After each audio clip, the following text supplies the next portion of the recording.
Hello guys, இன்றைக்கி நம்ம biryani recipes தான் பார்க்குறோம். எண்ணெய் ஊற்றிட்டு பெருஞ்சீரகம், பட்டை, கிராம்பு, பிரியாணி இலை இதெல்லாம் சேர்த்துக்கோங்க. கூடவே வெங்காயம் சேர்த்து வதக்கிக்கோங்க. வதங்கினதுக்கப்புறம் தக்காளி சேர்த்துக்கோங்க. அதுவும் நல்லா வதங்கினதுக்கப்புறம் இஞ்சி பூண்டு பேஸ்ட்டு போட்டுக்கோங்க.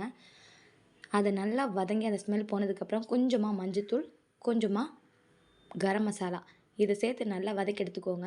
அதுக்கப்புறம் 1 கப்பு அரிசிக்கு 1½ கிளாஸ் தண்ணி வச்சு சேர்த்துக்கோங்க. தேவையான அளவு உப்பு சேர்த்துக்கோங்க. சேர்த்துட்டு அது நல்லா கொதிக்க விட்டுருங்க. கொதிக்கிற டைமை நம்ம கழுவி வச்சுருக்க அரிசி இதோட சேர்த்துடலாம்.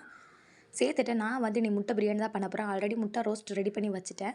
ஸோ அது பெரிய விஷயம் இல்லைங்க. நீங்கள் மிளகாத்தூள், மஞ்சத்தூள், உப்பு போட்டு நீங்கள் 2 நேரம் புரட்டி எடுத்துக்கோங்க. 3 விசில் விட்டதுக்கப்புறம் நீங்கள் செக் பண்ணி பாருங்கள். இந்த மாதிரி சூப்பரான உங்களுக்கு முட்டை பிரியாணி ரெடி ஆகிடும். கூடவே தயிர் வெங்காயம் வச்சு சாப்பிட்டா சொல்லவே வேணாங்க. ரொம்பவே டேஸ்ட்டாக இருந்து ஆல்ரெடி இது நம்ம சப்ஸ்கிரைபர் ஒருத்தர் கேட்டிருந்தாங்க. அவங்களுக்காக தான் இந்த வீடியோ போஸ்ட் பண்ணியிருக்கேன். நெக்ஸ்ட் வீடியோவில் பார்க்கலாம். பாய்.